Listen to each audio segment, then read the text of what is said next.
DS diving service here. It's August 13th. We're at the West Park Industrial Loop, management group, trying to restore flow to this pipe so that we can get the thing flowing again. I'm going to go try to look at the pipe head and video it.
Okay, so you can see from the video, the pipe end is almost completely buried in the ground.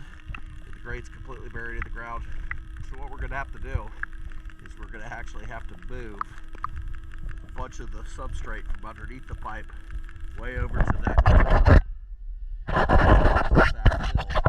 And then once we have an area deep enough to move the other sediment out of the pipe, we'll move that sediment out, blow that off, and then we'll have to have a structure built to lift it up so that as that fills back in, the problem doesn't happen again. It's using DS diving service.